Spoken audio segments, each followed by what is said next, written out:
welcome to Hot Issues. All over Africa, 3 diseases are causing quite some havoc: AIDS, malaria, and tuberculosis. How do African countries propose to combat this? What help is available from elsewhere to combat this? Welcome to Hot Issues.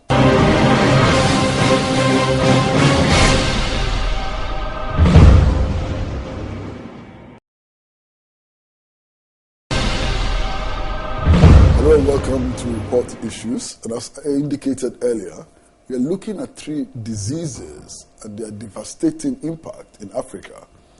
We are looking at AIDS, and we are looking at malaria and tuberculosis. What is the extent of these diseases, and what are we doing as Africans to combat them? Is there help coming from somewhere, and how much help is that? We are particularly privileged today to be having a conversation with the Executive Director of the Global Fund for Combating HIV/AIDS, Tuberculosis, and Malaria, Mr. Mark Dybul. Welcome to the studio, sir. Thanks for having me. Yes. Now, what is your fund about? Well, the fund's a very interesting creation, really, of the global community to stand in solidarity with people around the world. So it's really it's a partnership. It's a 21st century partnership approach, which involves people who provide resources to the global fund, and those are the high-income countries. Every country in what's called OECD, the Organization of Economically Developed Countries, provides money to the global fund. And we're a mechanism they use. Everyone except for Austria, I should say. But also others, China, Korea, India, provide smaller amounts. So in solidarity, both resources and also technically, we come together to support people in the countries. But it's really the countries, and this is the exciting thing in a lot of ways, it's the leadership of Africans and people in other parts of the world that are responding and coming to the table and ensuring that the success occurs. And it begins with the government. So one of the reasons I'm here in Ghana, it's actually very unusual for the executive director, just because of schedules, to come to sign grants, which is what we're doing here today. But President Muhammad is one of the true leaders in the world and is recognized as such, who really understands that AIDS, TB, and malaria aren't just health issues, that they hinder your ability, Ghana's ability, Africa's ability to grow economically. And we've known this for centuries. Health is essential to having economic growth and stability. And so President Muhammad recognizes that. And he's led on this, and he's been supported by external partners, but also internally. The private sector. Ashanti Gold actually is one of the implementers that does malaria programs. There's a group of Adventists called ADRA, a faith-based group, that is an implementer around programs as well. And then the communities, people affected by the diseases, all come together in unison, and that's how it works. It's never going to work from outside. It only works here. And President Muhammad is one of those leaders who gets that, and so we thought it was important to come here to talk about that and to sign some new external resources from that global community in solidarity to support the people of Ghana, but more broadly the people of Africa. Is the fund exclusively for Africa? It is not. It actually is for the world. In fact, we support about 100 countries in the world, but because the preponderance of disease and countries with the least resource to combat the disease, for the most part, are in Africa. About 80% of the resources come to Africa, and are because of the generosity of those people who can give money to the Global Fund. We have about $4 billion a year to support countries in their fight against these diseases. And today we signed with President Muhammad a commitment of $300 million for the next 4 years through 2017 to support Ghana's efforts. What is the prevalence rate of malaria, for example, in Africa as compared to other places in the world? Well, malaria actually is one of those that is heavily in Africa. So about 80% of the deaths from malaria, and it's mostly children under 5. I think most of your viewers would know that adults still get malaria, but the people who die are kids, because adults have immunity, so we get sick. But it's kids under 5 that die. And Ghana has had remarkable success. You've reduced your fatality rate among children under 5 by well over 60% over a 10-year period, and going down all the time. You're actually on a path to get to eliminating malaria. But it still causes sickness and death. And it's not just those 5-year-olds that die, it's all the adults who get sick. So if you get sick, you don't get to go to work, right? So in countries, about a third of the workforce can be out during malaria season in a malarious region. It's one of the reasons Ashanti Gold got involved. If they're losing a third of their workers during malaria season, that's pretty hard for them to operate, right? So this is it's a health issue that's related to the economy.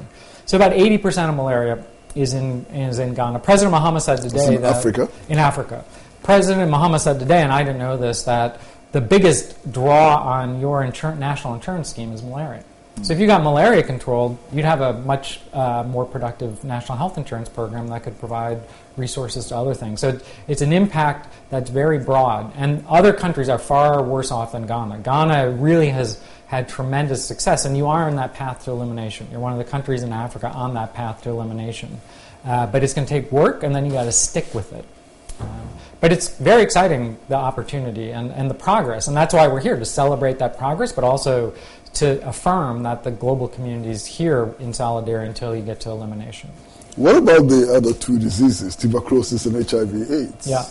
So HIV/AIDS is predominantly, again, in Africa in terms of numbers. Most of the total numbers of HIV-infected people are in Africa. And some of your percentage rates are very high. So in southern Africa, West and East Africa, the rates tend to be lower nationally. But in some countries, 20, 25, 30% of the adult population is HIV positive. Imagine that, 20 to 30% of the adult population is HIV positive. In some places, it's even higher. And among what we call key affected populations, it's very high. And one of those is adolescent girls and young women. It's really devastating. You can see rates 5 times higher in young women than in young men. And that's because predatory nature of older men on younger women, which is unfortunately in some places culturally accepted. It's because women are often treated as second-class citizens and basically have to fend for themselves, which means they have to unfortunately sell themselves. But we know if we keep them in school, they'll actually have a much lower chance of getting HIV. And this is really... There are other groups, sex workers, men who have sex with men, but young girls, young women, that's where the battle will be young or lost or won in southern Africa. And because there are more and more young people, if we don't get the rates down and get them down now, we could see, instead of what we've seen as a 30% reduction in new infections, we could see it escalating again. And then there's nothing we're going to be able to do to tackle this. Tuberculosis is a variable infection in Africa. In southern Africa, it's highly related to HIV. So one of the things important to know about HIV is HIV per se doesn't kill you. It kills you by destroying your immune system, so then you get infected by other things, or you can't handle infections by other things. So people get tuberculosis at a much higher rate if they have HIV, and it's much more aggressive tuberculosis that's harder to treat. So HIV and tuberculosis go together in southern Africa. Now there are some other places like mining, underground mines where TB is very prominent, prisons where HIV and TB go together, and Ghana's got some great programs to tackle that. Ghana's actually had pretty good success when you find the tuberculosis patients. Very good success, 85% cure rate success. That's really great. That's some of the best in the world. The issue is finding all of them. And because a lot of people don't access health care until it's too late, it can be very hard to find them. And again, these are people who are moving around from mine to mine with HIV who don't always access the system. That's where the burden comes. But again, there's been huge success here, and we're celebrating that success, but also looking forward to the future and the success. And I do want to highlight one other thing, if you allow me, which is while the external world has just committed $300 million through the Global Fund, and the U.S. government actually has a program in HIV and malaria, and the United Kingdom has not only do they give a lot of money to us, but they have their own programs that support you here. But the government of Ghana is actually funding a lot of the programs on your own. And so what we're looking at is how do we continue to support you, and President Mahama talked about this today, until you've ended these epidemics, and as you're taking more and more responsibility and basically getting these diseases controlled so that your national health insurance can tackle basic health. Why is there the focus on 3 diseases? There are other very debilitating diseases in Africa and elsewhere. Why these 3 diseases? There are, and it's a great question. And there is some push sometimes, well, why don't we look at this, or why don't we look at that? Why don't we cover other things? So was born from is, if you looked in Southern Africa, now this wasn't the case in Ghana because of your rates. You've always done actually a pretty good job at controlling your epidemic. It's just not completely under control. Life expectancy was cut in half because of HIV. Cut in half. So countries that had gotten up to 60 years life expectancy were dropping down to 30 years life expectancy. They still had everything else. They still had all those other diseases, but their life expectancy dropped in half. And the thing about HIV and tuberculosis related to it is, most diseases kill the very young and the very old. That's tragic. Any human death is tragic. But from a societal perspective, from an economic growth and social stability perspective, HIV is a very unique disease in that it kills people who are 15 to 49 disproportionately. In fact, 15 to 30 disproportionately. So not only were countries losing half their life expectancy, the disease was knocking out people who are the most productive and reproductive part of society, and there's no ways to sustain society. Mm-hmm. And the other thing about HIV is it preferentially kills people who have a little bit of money. So teachers, healthcare workers, businessmen and women, people in the mines. So it was actually also decimating the very part of the population that is essential for that growth and stability. So there had to be a response to HIV. Literally, countries were going to disappear. President Moha in Botswana said publicly, and he was absolutely right, HIV will eliminate Botswana from the planet. He had a 40% HIV positive rate in his adult population, and his life expectancy dropped in half. Now, malaria and TB tracks HIV, so you have to treat them together, and TB got out of control in Africa because of HIV. They actually were doing okay. It was HIV that made TB get out of control. And then malaria kills those 5-year-olds, which affects society over time. But again, it keeps workers from going to work. Right? If a third of your workforce is out during malaria season, how on earth are you going to function? And who's going to invest in your country? How do you convince a board of directors to invest in a country where a third of your workforce is going to be out during malaria season? And if you train someone and spend a lot of money to train them, they'll get HIV and die, so you have to go through the training. Who's going to do that? So these diseases had a very specific and disproportionate impact on a country, not only in terms of health, but in terms of economic growth. And that's what President Mahama absolutely understands, that these diseases are critical to control in order to solve problems. And then you look at those other issues I mentioned. So malaria, in Ghana today is the main draw on your health insurance program. If you don't get malaria out of control, how are you going to have good health? How are you going to have good health overall? If HIV is disproportionately killing your healthcare workers, how are you going to get healthcare? You can spend all the money you want, but if you're killing all your healthcare workers, how are you going to get healthcare? And if you're killing your teachers, how are you going to educate your next generation? And it's education and health that determine if you have economic growth. So there's a very specific reason, because these diseases were epidemics out of control that were decimating countries. And without controlling them, you cannot possibly create the platform to care for the other things. The last thing about them, and this is very unique to HIV, and I think this is fascinating in some ways, and when we look back in it in 30 years, when HIV has been controlled, or 15 years actually, because that's the goal, in 15 years that we completely control HIV. One of the most unique things will be that's the first time there was many billions of dollars invested in Africa and around the world on a health issue. Many billions. We're up to almost $10 billion a year now, from about 50 million. A couple hundred million to billions. Is you had to build a system. So you can do immunization, you can even do malaria, one-off kind of rapid in and out things. And that's what development had always invested in, the easy stuff. HIV is a chronic disease. You have to treat people for life, and you have to prevent it for life. You are at risk for 40 years of HIV. It's not, you get bit once, it's 40 years. So these are things that required systems to be built, health systems. And for the first time, the global community invested in chronic care delivery systems. And that's key, because that allows the countries then to have the systems that will outlast when external partners can be engaged, as countries like Ghana grow economically. Now, the initiatives that you support, what are they designed to do to eradicate the disease, to control it? What is the purpose of the initiatives that you support? Well, this is the nice thing about the Global Fund as a partnership. What we support is the national program. And the global goals that the government supports are to end these 3 diseases as epidemics within 15 years. Imagine that. Malaria and tuberculosis have been around literally since recorded medical history, thousands of years. And we have the ability to end them as epidemics. In fact, to get them off the face of the earth. HIV we can control. It's the modern Black Death. It's the modern plague. So we are the first generation that has the scientific advance, the resources available, and the amazing ability of countries that have responded and built the structures to respond to end these 3. That's extraordinary.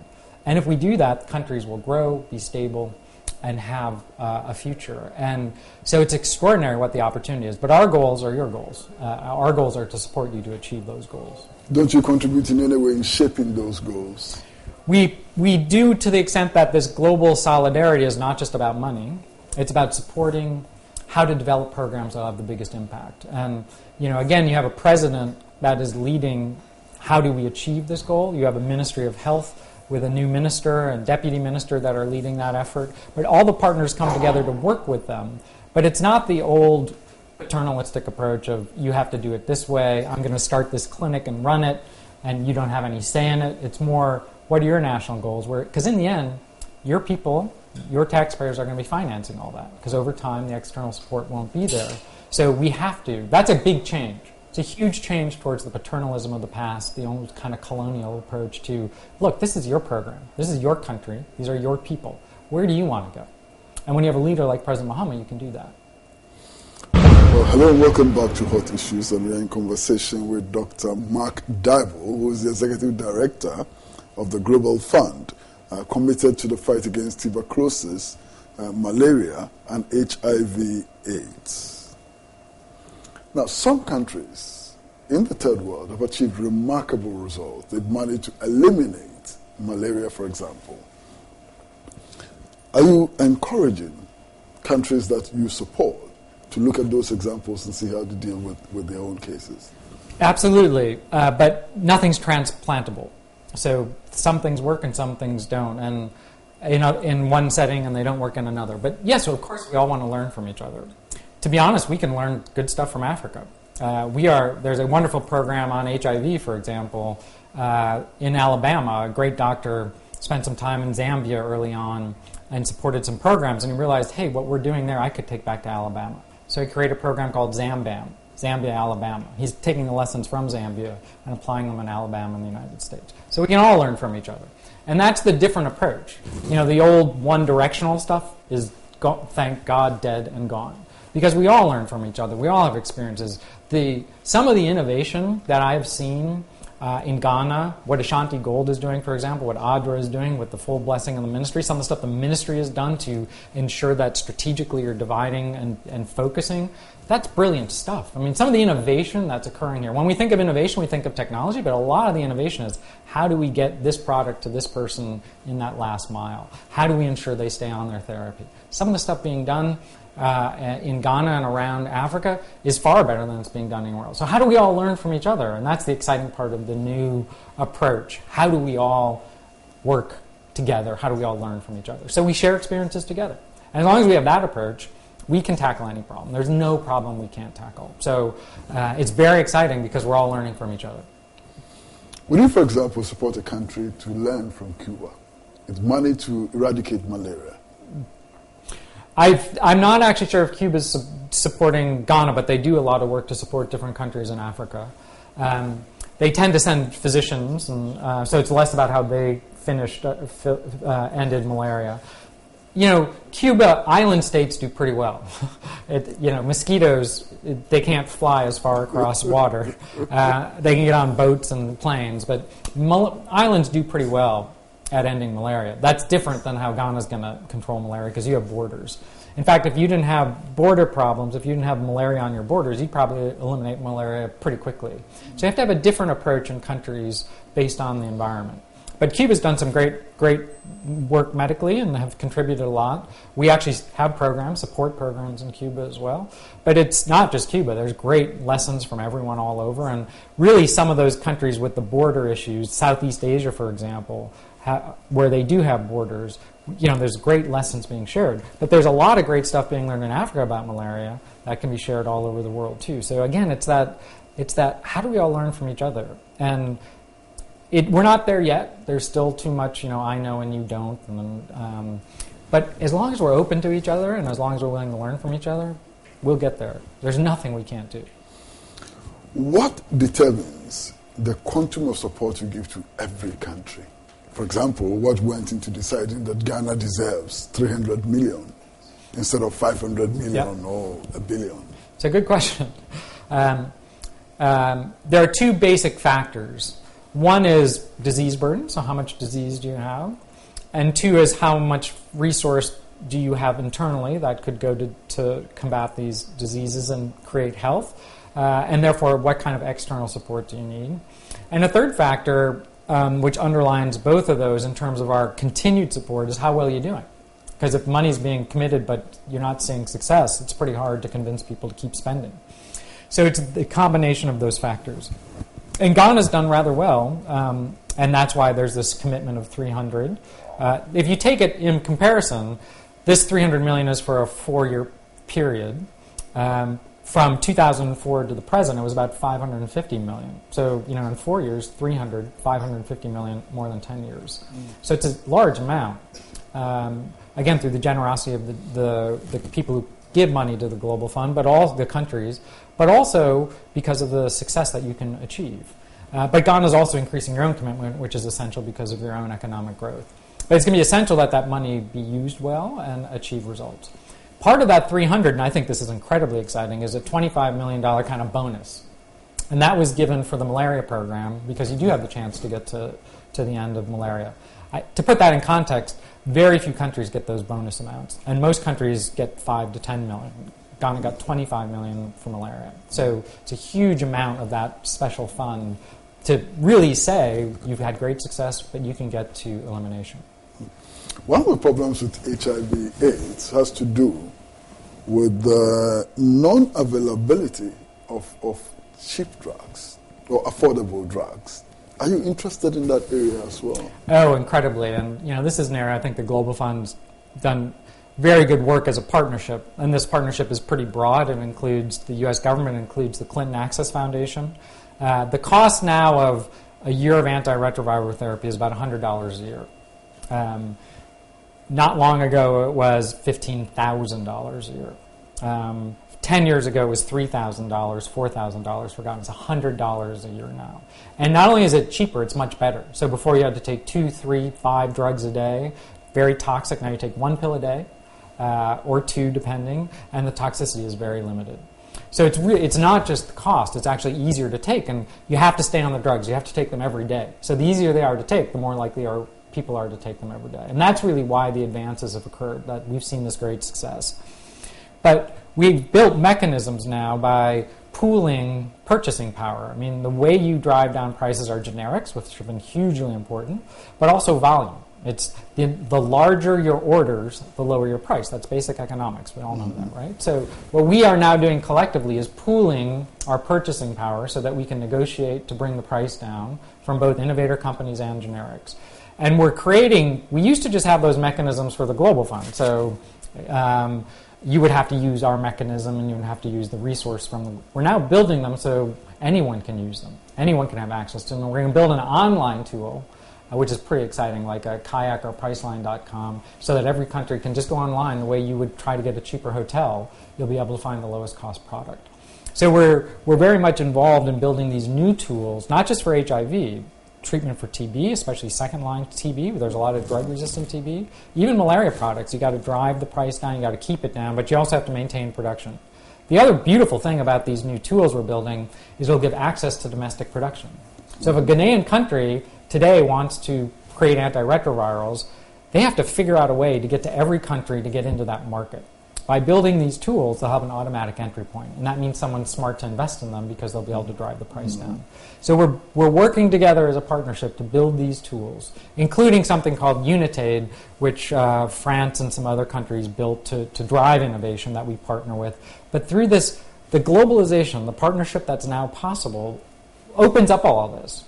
It opens up an ability to approach things around pricing, around access, so that we can get access immediately to the same products everywhere. And that's truly exciting, at a price that can be afforded. And Ghana is going to need that.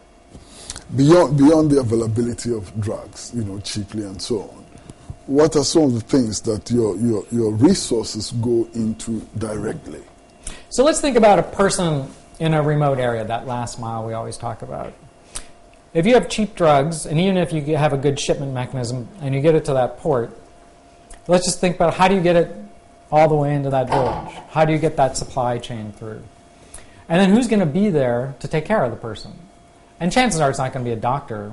It's probably going to be a community healthcare worker, or at best a nurse practitioner that comes every few days. So how do you build a system that utilizes the best expertise of people in the right place at the right time to provide the best service?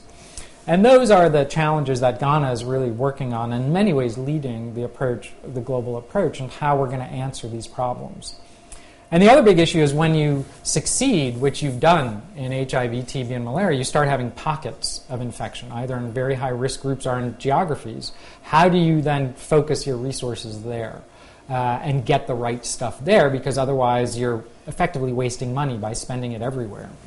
So these are the challenges, but if you think about the price of a drug, or if you think about just a commodity, you're going to lose. If you think about a person, if you think about what a person needs in a community, no matter where that community is, in downtown Accra or in a remote area, then you'll figure out how to solve these problems. And we're very excited about the current leadership here thinking about that. What does a person need, not how are we combating a disease? What does a person need? Are you involved in training? Well, we are to the extent that the government is, so we support, and our partners, so we support training. There is a lot of training being done, because there has to be. But it's not, we always have had, and we made this mistake in the United States and Europe, it has to be a doctor, right? So we're just going to train a bunch of doctors. I can tell you, having been one, you don't want most doctors taking care of prevention. We're terrible at it. You don't want a doctor working on adherence. Are you taking your drug? You want a nurse, or you want a community healthcare worker doing that? Mm-hmm. And this is a very exciting thing that we're learning. Countries in Europe and the United States are learning from the experience here. How do you build the right healthcare system to provide the best quality, so that the person, again, if you think about that person, what do they need that day when they walk into the clinic? And 9 times out of 10, it's not going to be a doctor. You need a doctor when you're sick. You don't need a doctor when you're well. And if you're gearing your healthcare system towards sick people, you're going to fail, because you want people to be well. You want them to not get HIV. You want them to not get diabetes. You want them to not get hypertension. And that means a very different healthcare system. And that's what's exciting about what's happening here, looking at a person and building the system for that. Training's part of it, but it's training for the right cadres of people in the right area to take care of a person. Well, hello and welcome back to Hot Issues. And we are having a conversation about the Global Fund, which is committed to the fight against tuberculosis, HIV, AIDS, and malaria. And we are in conversation with Dr. Mark Dybul, I hope I get the name right, who is the Executive Director of the fund. Now, you're committing $300 million to Ghana. And, of course, you're committing other monies to other countries and so on. How do you ensure accountability? So it's a great question. It's a one that's occurred for a long time in development. And there are 2 components of accountability I just want to segregate out, because everyone immediately thinks, corruption, that's accountability. It's not only. It's an issue. But a big issue is money being used to the best ability to reach a person and provide health and build a system. And that's how you manage resources for the greatest impact. So, and we get those confused all the time and get way over focused on one or the other. They both need attention. So on the misuse of funds, the best way to ensure you don't misuse funds is to require results. So if you're achieving results and you're requiring someone to achieve results, it's pretty hard to misuse money, because if you don't get those results, it's going to be pretty obvious. And then you can start looking. So results and achieving results are the first way to ensure that you have funds used well. And the second piece is to look. I mean, you have to regularly look. And, to be honest, I get really annoyed by some of the dialogue I hear. I don't know if you heard of this book, Dambiso Moyo, right? That made it sound like Africa was a bunch, and the leadership here is a bunch of kleptocrats. And I mean, that's just nonsense. That's not my experience. The heads of state, the people in the ministries, these are the people in the communities. These are incredibly dedicated and committed people. Now, it doesn't mean in the United States and Europe, we find people. You have bad people in certain places. That's not lack of accountability. That's just bad people using systems. But you have to have systems in place to check. And so you start putting in financial management systems and results reporting systems. And that's a process. Everyone goes through it. I mean, if you look at the U.S. in the 1960s, there was none of that in place. It all had to be put in place. So we support putting those systems in place. And one of the reasons people get excited about Ghana is because we know it's a place that values accountability and values good use of funds. And so you have to have the systems there, and we do have them there. You look for results, and you put systems in place to have checks. And when you do that, you're in pretty good shape. You will always find someone doing something bad somewhere. I don't care where you go. But if you have the systems and you find them and you prosecute them, you start building that out of the system because you can never tolerate it. It's there, but you never tolerate it, and you always go after it. But your problem is when you say, well, it's always going to happen, I'm not even going to bother to look for it. And then the second piece is how do you use the money? Are you getting maximum impact for those resources? Because in the end, that's what matters to that person in that clinic. Are they getting the highest quality care? And that's a whole different set of systems you put in place and a whole different set of accountability. And one of the exciting things about being here and the president's leadership and the current leadership in the ministry is that's where the focus is. How do we get the most efficiency out of these programs? How do we ensure that the people get the best quality care when they need it for an affordable price? And so accountability has these two pieces, and the way you do it is by working at it and looking for it and finding out who's doing a good job and why, replicating those, figuring out where things aren't going well and why, and fixing those. But it's that iterative, constant check. And the last thing I would say is if you end it we tend to build these systems at headquarters and say, if you don't get down to that community healthcare worker so that community healthcare workers, they want to do the best thing they can for that person. So if you spend the time to show them how they will get the best result and teach them how to use data, how to use information, they'll solve 99% of the problems. If you try to create a system at headquarters or globally, which we're even worse at, let's put all the money in some global check system, it'll never work. And that's what we're excited about, supporting people to get down to the community to provide accountable, quality care to an individual person. And that's one of the reasons I wanted to come to Ghana, because I think Ghana is going to be leading the way in these exciting new frontiers, which, again, we're going to learn from in Europe and the United States. Now, what are the incentives for all these donor countries? What is the incentive? Some of them that are grappling with health problems themselves. It's a great question, and one, as we try to raise money, comes up frequently. There is, and this is true in Ghana, what's the incentive for someone in their community to volunteer to tackle tuberculosis, HIV, and malaria? Because that's where most of the work is done. They're the ones who go to check to make sure people are sleeping under their bed nets. Mm-hmm. What's the incentive for someone when someone's starving or their parents die to go in and care for that person? We, as human beings, actually do care about each other, most of us.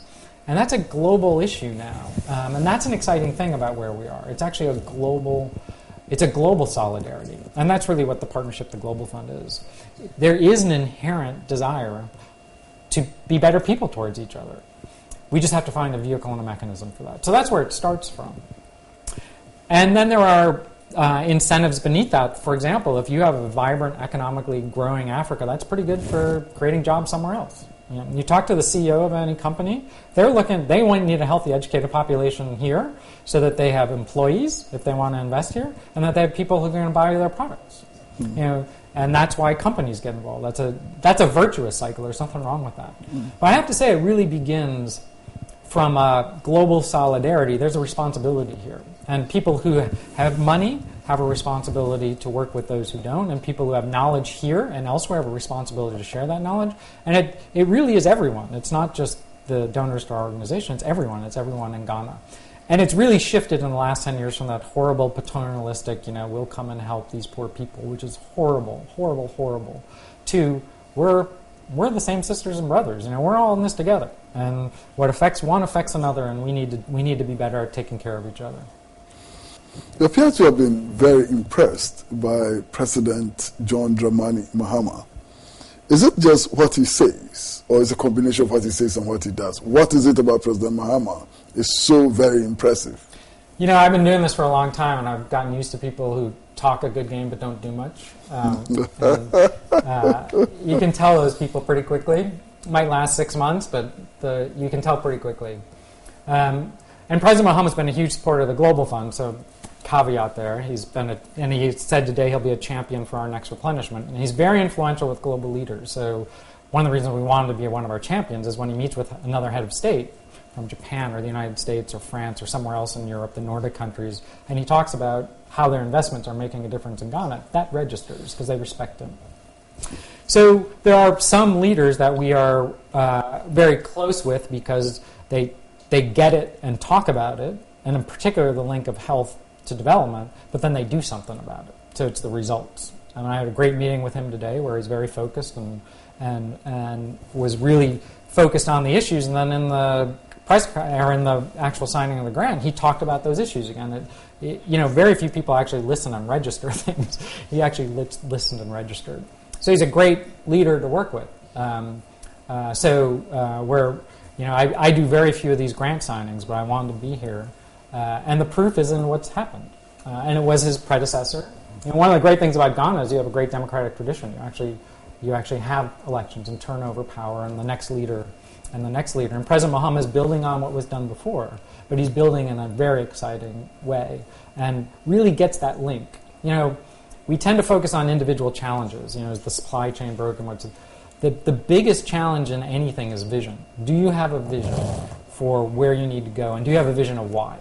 And when you find a leader who has that, and then not only knows how to get there, but appoints people who do, then you want to work with that leader.